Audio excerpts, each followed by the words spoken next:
भौमितिक आकृत्यांची ओळख उजळणी. पहा मुलांना चित्र चौकोन, त्रिकोण, वर्तुळ. पहिल्या विभागात विविध चौकोन आपल्याला दिसत आहेत. पहा, निरीक्षण करा. दुसऱ्या रकान्यात विविध त्रिकोण दिसत आहेत. त्रिकोणाचे निरीक्षण करा. पुढच्या विभागात आपल्याला वर्तुळ दिसत आहे, त्याचंही निरीक्षण करा. त्याचे आकाराचं निरीक्षण करत राहा.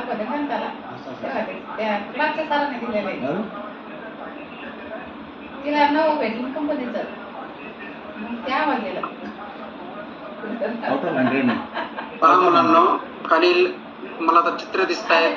ते चित्रे पाहून त्यातील भौमितिक आकृत्या ओळखा, त्याप्रमाणे काढायचे आहे आणि त्यांची नावे लिहा.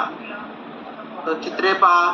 पहिले चित्र आपलं चित्र दिसत आहे संगणकाचा मॉनिटर किंवा टीव्ही म्हणूया आपण, टीव्ही. दुसरं चित्र आहे, ओळखा बरं काय आहे ते, कॅरम बोर्ड. तिसरं आहे ब्रेड. त्या पुढचं चित्र आहे मोबाईल आणि पुढे आहे एक आरसा, गोलाकार आरसा आहे. तर पहिलं जे चित्र दिसतंय तुम्हाला, टीव्ही आहे ना, तर तो त्या टीव्हीचा आकार कसा आहे ते खाली आपल्याला दिलेला आहे आणि त्या आकृतीचं नाव काय आहे, आयत. खाली असं आयत हे नाव दिलेलं आहे. दुसरं चित्र कॅरम बोर्ड, आपण तुम्ही पाहिलेलंच आहे. कॅरम बोर्ड चारही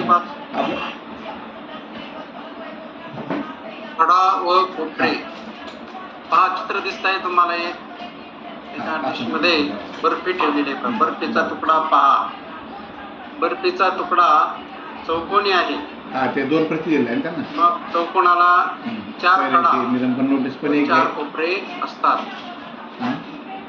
पुढचं चित्र दिसत आहे टेबल.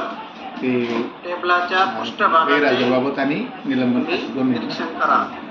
टेबलाच्या पृष्ठभागाला किती कडा आहेत? म्हणलं आपला दोघांच्या विषय झाला का? 1, 2, 3, 4 कडा. काल म्हणते आता टेबलाच्या पृष्ठभागाचे किती कोपरे आहेत? पृष्ठभागाला 1, 2, 3, 4. तुमच्या घरात रुमाल आहेत. हो, नक्की. अशा चौरस आकृती वस्तू कोणत्या आहेत त्या परिसरात निरीक्षण करायचे. पहा, घरातील आपली फरशी सुद्धा चौरस असते. चौरस आहे. चौरस आणि आयत यातील फरक फक्त हात जाऊ घेतलं, पोच केलं गरीवाडीला.